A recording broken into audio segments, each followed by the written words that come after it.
السلام عليكم ورحمة الله وبركاته. كيفكن حبيباتي؟ طمنوني عنكم، إن شاء الله يا رب الكل بخير وصحة وعافية.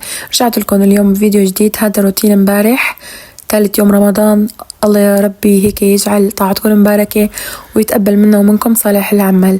مثل ما شفتوا هون بلش التصوير تقريبا لفترة قبل الإفطار، يعني قبل ما أدخل على المطبخ وأجهز للإفطار. قلت هيك بضبط الغرف شوي وبرتبهم، بعدين ببلش طبخ. عندي عادة من زمان قبل ما فوت على المطبخ لبلش طبخ، هيك بحب ضبط حوالي، أنظف حوالي لحتى هيك سبحان الله نفسيتي بترتاح. وبس تكون نفسيتي مرتاحة لاحظت إنه الطبخة عن جد بتطلع أطيب. فمثل ما شفتوا أول شي ضبطت الغرف شوي، بعدين طلعت على الممر. هذا الممر بيجي هيك يعني ورا الحوش، ورا البيت عفوا. فكان كتير مغبر وأتربة، وشفت ورق شجر وهيك، فكنسته بالأول وبعدين شطفته وشطفت كل الحوش ونشفت كل الأراضي. وبعدين مثل ما رح تشوفوا هلأ بدي روح على الحديقة كمان، بدي أسقي زرعاتي، بدي أسقي الزرع يعني. وبعدين بقى بفوت على المطبخ لحتى أبلش تجهيز للإفطار بإذن الله تعالى. وكنت مجهزة أغراض الحلو بالمطبخ، بدي أعمل لهم طبق حلو خفيف وسريع. انتو خبروني كيف الصيام معكم؟ ملاحظين معي انه هالايام الحمد لله رب العالمين هيك تحسوها ميسرة وسلسة، يعني بقصد انه ما فيها التعب الزيادة، هاللبكة اللي كتير بفضل رب العالمين. طبعا حتى البيت يعني ما فيه هالفوضى وهالكركبة مثل قبل رمضان، يعني انه كون الاولاد صايمين تلاقون مكسلين من غير شر، ما لهم خلق على اللعب والنطوطة كتير. على فكرة عندي بنتي يعني صف ثالث عم تصوم معنا، اليوم كمان كانت صايمة، يعني صار عم تصوم 3 أيام فترة يوم واحد. فهي ما لها حيل انه تلعب زيادة، وبالتالي بنتي الأصغر وابني الصغير يونس يعني كمان ما لهم حيل يعني وما لهم خلق يلعبوا من دونها. فلهيك لاحظت انه قلت الفوضى والكركبة بالبيت الحمد لله. بالنسبة للحلو كتير سهل ومكونات اقتصادية. عندي البسكوت السادة اللي هو بسكوت الشاي، كسرتهم عشوائيا بزبادي أو كاسات صغيرة أو حيلا شي انتو بدكم اياه. بعدين جبت عندي كاسة حليب، دوبت فيها ملعقة نسكافيه وسقيت البسكوتات بهالحليب. بعدين جبت عندي طنجرة صغيرة، حطيت فيها ملعقتين سكر وملعقتين نشا وملعقتين كاكاو وكاستين حليب، دوبتهم على البارد. وبعدين هلأ رح ارفعهم على النار مع تحريك مستمر لحتى يتقل القوام. بعدين رح اصب الخليط بالصحون هيك فوق البسكوت يعني. صبايا هوني قبل ما اطفي النار حطيت مكعب زبدة وحركت لحتى تذوب الزبدة بالخليط. طبعا هالشي اختياري، فيكن تستغنوا عن مكعب الزبدة. وعن جد هيك انواع من الحلويات الباردة سهلة وسريعة وبتحسوها مناسبة للصيفية، يعني هيك بتبرد على القلب، والأطفال عن جد كتير بحبوها. مثل ما شايفين رح أوزع خليط الحليب والكاكاو على البسكوت، وبعدين رح أبلش أجهز للطبقة الثانية. بالنسبة للطبقة الثانية عندي ملعقة نسكافيه، حطيت لهم ملعقتين سكر وملعقتين نشا وكاستين حليب، ونفس المبدأ تبع الطبقة الأولى، يعني هيك بدوبهم على البارد وبعدين برفعهم على النار مع تقليب مستمر لحتى يتجانس القوام. وبعدين بقى بصب الخليط فوق طبقة الحليب والكاكاو، وبعدين رح احطهم بالمجمدة لحتى يلحقوا يبردوا انه بعد الافطار مشان الاولاد ياكلوهن. هلا انا حسيت انه لو عامل الحلو بكاسات كان منظرهم رح يطلع ارتب والطبقات كانت رح تبين اكتر. المهم انه الطعمة بتطلع عن جد طيبة. هلا انا دقت كم ملعقة وعن جد الطعمة طيبة. وهلا بقى خلونا نجاوب على سؤال صبية سألتني بالفيديو الماضي، طلبت مني اني ارد على سؤالها. عم بتقلي شلون يقدر الانسان يتأقلم لما حياته تنقلب فوقاني تحتاني. انه الصبية كانت بحلب بعدين نزلت على محافظة تانية، والصبية عم بتقول انه انتقلت من تحت الدلف لتحت المزراب، انه كان وضعها مستور وبيتها مرتب، وهلأ وضعهم كتير صعب للأسف ما عم تقدر تتأقلم مع الوضع الجديد. أول شي بدي إلا أسأل الله العظيم رب العرش العظيم إنه يفرج همك وهم كل مكروب يا رب، اللهم آمين يا رب العالمين. هلا هي الصبية عم تسألني إلي إنه أنت كيف تأقلمتي مع الصعوبات اللي مريتي فيها بحياتك. هلا ما بخبي عليكم يا بنات إنه كانت تمر علي لحظات ضعف ولحظات يأس، يعني هالشي طبيعي لأنه الإنسان بطبعه ضعيف، بس الفرق إنه ما كنت أخلي الحالة تسيطر علي، يعني حالة الحزن والكآبة واليأس ما كنت تخليها تسيطر علي. طيب كيف؟ إنه نحسن الظن بالله سبحانه وتعالى، ودائما نتوقع كل شي حلو وكل شي جميل من رب العالمين. وأكيد إنه رب العالمين عند حسن ظن العبد به، يعني ظننا خير رح يعطينا إياه، وظننا الشر كمان رح يعطينا إياه. هي أول نقطة. تاني نقطة، كنت أشكي همي بس لرب العالمين، يعني تركت كل شي حوالي واتجهت لله وحده، وأنا كان عندي يقين تام إنه رب العالمين رح يعوضني، مع العلم إنه هي الظروف الصعبة اللي مريت فيها عن جد خلتني التزم أكتر وأتقرب من رب العالمين أكتر وأكتر. وصدقيني كل ابتلاء بنمر فيه بحياتنا في تكفير سيئات ورفع درجات، مشان هيك دائما لازم نحمد ربنا في السراء والضراء، ورب العالمين إلا ما رح يفرجها، لأنه دوام الحال من المحال، وما بعد الصبر إلا الفرج. وعن جد يا صبايا ما في مرة أحسنت الظن بالله سبحانه وتعالى إلا ورب العالمين أكرمني باللي بدي إياه، والحمد لله رب العالمين على كل حال. الله يا ربي يفرج عنك ويفك كربك ويقضي حاجتك يا رب، اللهم آمين يا رب العالمين. مثل ما شفتوا يا صبايا، بعد ما خلصت من الحلو كان في عندي راس ملفوف هيك لفيته على السريع وشكلت السمبوسك. هالعجينة هي نفسها عجينة خبز التنور، قبل بيوم خبزت كم خبزة وانقطعت الكهرباء، يعني صفى عندي شوية عجين، ففرست العجينة، والصبح تاني نهار طالعتها لحتى فكت وشكلتهم، عملت منهم سمبوسك. لهيك رح تحسوا انه السمبوسكاية هيك عم تنفش بالزيت لانه فيها خميرة يعني، بس عن جد طلعوا ما اطيبهم.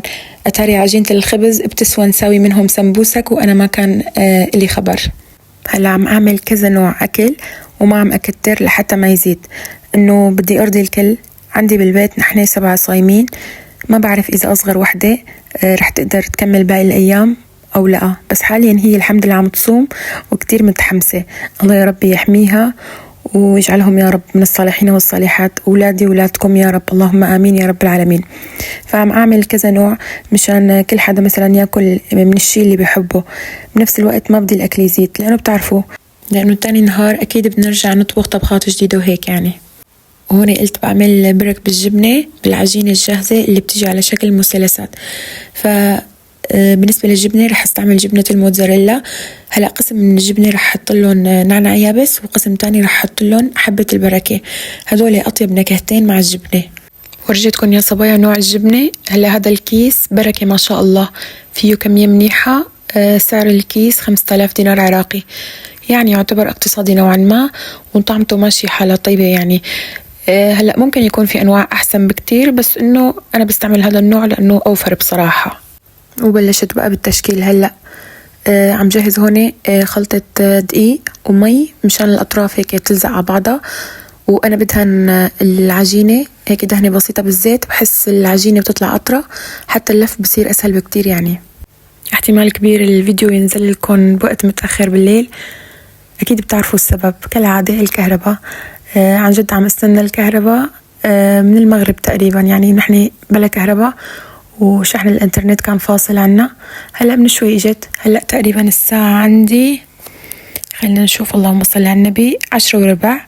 عم اسجل صوتي على الفيديو، فما بعرف امتى بينزل. انا قلت لحالي بنزله اليوم، لانه في صبايا سألوني يا يوسف وين الفيديو اليوم، يخلي لي اياكم ولا يحرمني منكم، الهي ربي الله يسعدكم يا رب. فقلت لحالي بنزله اليوم، اذا لحقتوا تشوفوا منيح، واذا ما لحقتوا فبتشوفوا بكره باذن الله تعالى. وخلونا كلياتنا نصلي على محمد وآل محمد، لأنه كأنه نسينا بالبداية نصلي على سيدنا محمد. اللهم صل وسلم وبارك على سيدنا محمد وعلى آله وصحبه أجمعين. وعلى فكرة صبايا، فينا نحشي العجينة أي حشوة بنحبها، يعني لحمة مفرومة مع بصل، صدر دجاج مع بصل، سبانغ مع جبنة، بتطلع كتير طيبة سبانغ مع جبنة. فينا نحط حشوة بطاطا، يعني أي شي بتحبوه فيكن تحشوها. رح أكمل اللف مثل ما شايفين، وبعدين رح أبلش بالقلي. هون عم اشتغل على أقل من مهلي، لأنه يعني كان لسه بكير، لسه في عندي وقت.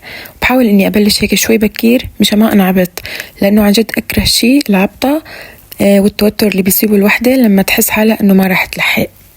أحلى شيء إنه باللحظات الأخيرة قبل الأذان بتلاقوا الكل ما شاء الله نشيط وعم بيساعد بمد السفرة، وبس ناكل الكل بيصيبون مثل حالة خمول من غير شر يا رب، يعني ما عاد بيكون في إلهن حيل لحتى يتحركوا، يعني الكل بيساعد بمد السفرة وأنا لحالي بشيلها. الله يحميهم يا رب ويقدرنا ويقوينا وما نقصر مع حدا منهم يا رب. صحيح كتير عم نسأل إنه ليش بناتك ما عم بيساعدوك بشغل البيت، يعني فلأنهم طلاب يا صبايا وبيدرسوا، الله يوفقهم يا رب ويوفق كل هالطلاب. والله هن ما بيقصروا، بس أنا يعني من حالي مو حابة إني أحملهم فوق طاقتهم من هلأ، يعني إنه بعدهم صغار لاحقين على الهم والغم. بعدين حتى نحن يعني لما كنا بأعمارهم ما كنا نساعد بشي وما كنا نشتغل بشي ببيت أهالينا. هون صبايا هذا هو الرز اللي تبقى من حشوة محشي الملفوف، هيك طبخته لحال ما شاء الله طلع مفلفل وكل حبة وأختها، وعن جد ما أطيبه. وكان بقى أنا عندي صفيان عندي شوربة عدس من قبل بيوم كمان سخنتها وحطيتها ومدت هالسفرة لأنه قرب يأذن المغرب. الله أكبر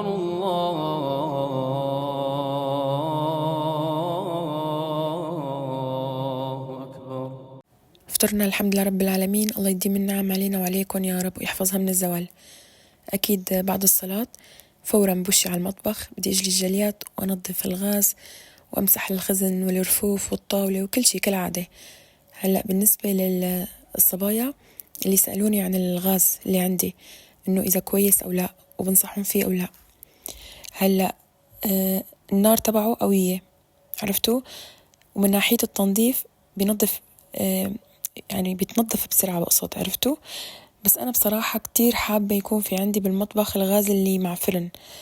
عن جد هذا الفرن اللي بيشتغل على الغاز كتير منيح ودرجة حرارته بتيجي كتير عالية والمعجنات كتير بتنجح فيه أكتر من الفرن اللي بيشتغل على الكهرباء.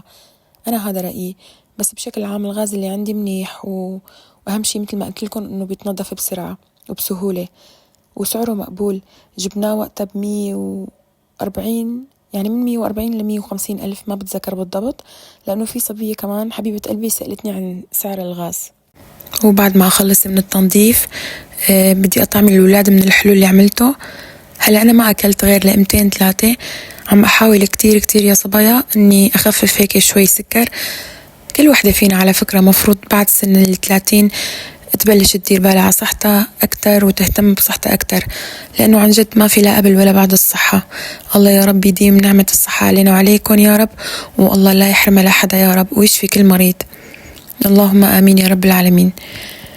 وصحيح نسيت أقول إنه بدي أشغل البخور.